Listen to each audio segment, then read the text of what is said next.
Hey, mijn naam is Anthony Reinhardt van Gitaartrainingsstudio en in deze video zullen we bekijken naar belangrijke, essentiële technieken op gitaar, zowel voor ritme gitaar als lead gitaar. En dat zijn de Hammer-Ons en de pull-off technieken. Welke technieken zijn dat en wat kunnen we ermee doen? Dat zullen we direct bekijken. Ik zal eerst even de techniek demonstreren.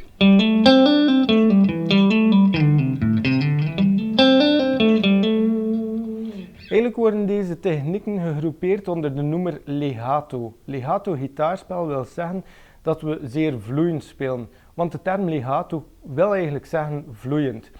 En de manier waarop dat we deze vloeiende vorm van gitaarspel eigenlijk bekomen, is door een techniek te gebruiken. En deze kunnen we zowel door middel van een slide bekomen, we kunnen deze door middel van een hammer-on bekomen, of door middel van een pull-off. Nu, slides zullen we even terzijde laten liggen. We zullen het hier enkel hebben over de hammer-on en pull-off, daar deze techniek iets zo wat gesofisticeerder is dan de slide. Is iets wat moeilijker. Nu, een hammer-on, eigenlijk het woord zegt het zelf, dat is eigenlijk een hamer dat we vormen met één vinger. Dus bijvoorbeeld, we kunnen een hammer-on uitvoeren op de gitaar van een gefrette noot. Bijvoorbeeld hier speel ik de 5e fret op de D-snaar.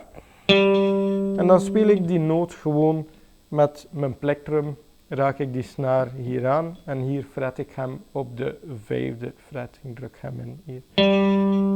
En dan met mijn ringvinger ga ik de hammer-on uitvoeren. Dat wil zeggen dat ik de ringvinger ga laten drukken met zoveel mogelijk macht op de 7e fret. Dat is eigenlijk de hammer-on techniek. Dus ik zal hem nog eens demonstreren. We hebben hier de 5e fret op de D-snaar. En dan ga ik met mijn ringvinger heel hard deze hammer-on uitvoeren. Dus je ziet ook, om redelijk wat momentum te creëren, zal ik die vinger van hoog laten komen. Niet zoals we bij normaal gitaarspel doen, van dichtbij aan de toets, maar we gaan hem eigenlijk wat opheffen, zodat we echt kunnen duwen. En eigenlijk de beste manier voor hierop te oefenen is denken dat er een mug op je gitaar zit, op die 7e fret, en dat je die mug moet vermorzelen door middel van de hammer-on, dat je hem eigenlijk met die hamer moet gaan neerkloppen. Dat is eigenlijk de hammer-on. Dus wat dat er gebeurt is, we doen de snaar vibreren hier, de D-snaar. We zetten die snaar in beweging, door hem met het plektrum aan te slaan. En dan eigenlijk de tweede noot wordt volledig in beweging gezet. Die snaar wordt verder in vibratie gezet door die hamer eigenlijk, door die hammer-on. Dus dat is eigenlijk nog eens de techniek hier. En deze techniek vereist al wat natuurlijk kracht van je linkerhand. Dus dat is ook een hele goede oefening voor wat meer kracht in je linkerhand ontwikkelen of in je frettinghand. Dus dat is eigenlijk een belangrijke techniek voor aan te werken, eenmaal dat je op een niveau hebt opgebouwd in je gitaarspel. Natuurlijk, er zijn veel zaken om op te bouwen natuurlijk in die linkerhand. Je hebt de kracht, de flexibiliteit, de spreiding van je vingers. Maar dat is dus een goede oefening voor wat meer kracht in je vingers op te bouwen, eenmaal je de spreiding en de flexibiliteit al wat hebt. Nu, het omgekeerde van de hammer-on is eigenlijk een pull-off techniek. En de pull-off, daar gaan we eigenlijk niet helemaal het omgekeerde doen op technisch vlak. Het is niet zo dat we bijvoorbeeld deze video kunnen terugspoelen van de vorige seconden naar het begin van de video en dat we dan een pull-off krijgen, want technisch gezien gaat die wat anders in uitvoering zijn. Dan krijgen we bijvoorbeeld dit.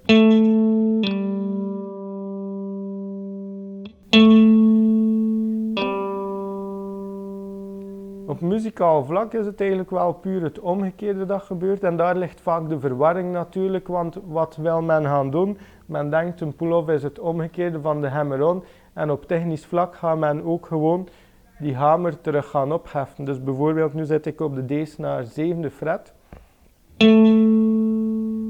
Het is niet zo dat ik gewoon die vinger kan opheffen en dat ik daarom die noot kan laten vibreren. Want eigenlijk die snaar vibreert hier met mijn plektrum. Als ik die ophef, dan gaat die klank gewoon weg zijn.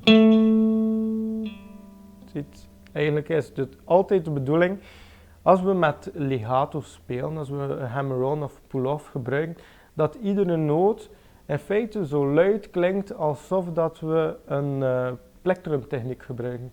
Dus die moet even luid klinken dan dat we normaal met het plektrum zouden spelen. Dus wat moet er nu gebeuren bij de pull-off?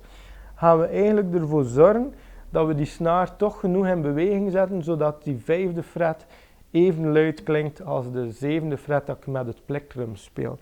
Dus wat gaan we daarvoor doen? We gaan eigenlijk die ringvinger wat meer met het vlezige gedeelte over die snaar leggen. En dan zorg ik er gewoon voor dat ik hem lichtjes naar onder trek. Dus dat is een kleine ovaal waarin dat die beweging gebeurt, want uiteraard gaan we hem dan terug ofwel op diezelfde noot nodig hebben, of gewoon laten boven die noot cirkelen. Stel voor dat ik hem nog een keer moet spelen. En wat de pull-off beweging op zich is eigenlijk gewoon een zijwaarts naar beneden, een beweging die zo eigenlijk zijwaarts naar die richting gaat. En ik gebruik wat meer het vlezige gedeelte van mijn vinger in plaats van mijn vinger echt op de top te zetten, zoals bij een normaal gitaarspel, zodat eigenlijk dat ik gemakkelijker ook die snaar kan laten vibreren vanaf het moment dat ik hem zijwaarts naar beneden trek. Dan gaat die snaar eigenlijk beginnen vibreren. En hier heb ik extra druk nodig, want als ik hier niet die extra druk op zet op die wijsvinger, dan trek ik die snaar natuurlijk te veel naar onder en dan gebeurt dit. En dan gaan we eigenlijk een soort vervorming in de toonhoogte gewaar worden. Dus gaan we die snaar lichtjes vals gaan trekken en dat is natuurlijk nooit de bedoeling. Dus wat dat we kunnen doen is extra druk zetten op die wijsvinger, want natuurlijk die vinger neemt eigenlijk de rol van de kam in dit verhaal over. Waar dat de kam normaal gezien de snaar in zijn lijn houdt, gaat nu eigenlijk die wijsvinger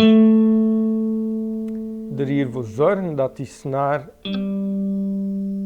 hier in zijn lijn blijft. Dus we moeten echt wel extra kracht gaan op die wijsvinger zetten. Wat dat we ook kunnen doen is gewoon lichtjes die snaar naar boven duwen. Dat we eigenlijk die wijsvinger wat opduwen naar boven. En dan hebben we eigenlijk nog de hammer-on en pull-off van een open snaar. Dat is ook een van de mogelijkheden. Bijvoorbeeld, denk maar aan de bekende riff van bijvoorbeeld Sweet Home Alabama.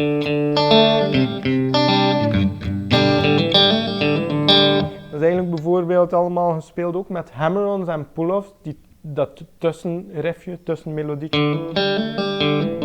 En wat dat we hier verkrijgen, dat is ook een hammer-on. Dat is ook weer een pull-off en zelfs een combinatie van de twee. Dus we hebben een hammer-on en pull-off op een bepaald moment. Maar wat dat we hier verkrijgen is dus een hammer-on van een losse snaar en een pull-off naar een losse snaar. Dus in plaats van hier een noot eerst te fretten met de vinger en dan eigenlijk die hammer-on te verwezenlijken daarna en dan met de pull-off het omgekeerde te doen, gaan we dat eigenlijk doen vanuit een losse snaar. Dus eigenlijk een snaar die we niet indrukken. Dus bijvoorbeeld terug die D-snaar kan ik los spelen. En dan zorg ik ervoor dat ik eigenlijk gewoon met die wijsvinger ga keihard drukken. Dus terug het verhaal van de mug op de gitaar. Probeer hem dood te slaan zonder dat hij kans heeft om weg te vliegen. Dus eigenlijk, dat is het verhaal. Goodbye mug. En dan hebben we eigenlijk het omgekeerde voor de pull-off terug. Gaan we eigenlijk ervoor zorgen dat we die D-snaar eerst al fretten, bijvoorbeeld met de wijsvinger hier. En dan zie je dat ik hem lichtelijk schuin ervan trek. En dat ervoor zorgt uiteindelijk dat mijn snaar blijft vibreren. Aandachtspunten bij de hammer-on is dat je gewoon keihard moet slaan. Dat is een hamer, je gaat ook niet zoals iemand zonder kracht op het hamertje zitten tikken als je nagels slaat. Dus klop maar gerust hard met die wijsvinger. En dan gaan we eigenlijk het omgekeerde doen bij de pull-off. Dus we gaan ervoor zorgen dat we eigenlijk ook redelijk hard die snaar gaan wegtrekken. Eigenlijk is het een soort van katapult. We gaan ervoor zorgen dat die snaar wordt weggetrokken En natuurlijk nu overdrijf ik het, want het is nooit de bedoeling dat die snaar vals wordt getrokken. Nee, het is echt een balans vinden dat je zoekt wanneer dat je juist die vinger moet lossen zonder dat die snaar vals komt te staan. En dat is eigenlijk de basis, essentie van de hammer-on en pull-off techniek. Er is nog heel veel te bespreken over legato techniek, over hammer-ons, pull-offs, hoe dat je nog vloeiender kan spelen. Maar dat is eigenlijk de basis, vandaar dat we het voor deze video hierbij zullen laten. Als je zegt van dat is een leuke video, ik heb er wat tips uit ontvangen, dan zou ik zeker aanraden om te subscriben op het YouTube channel.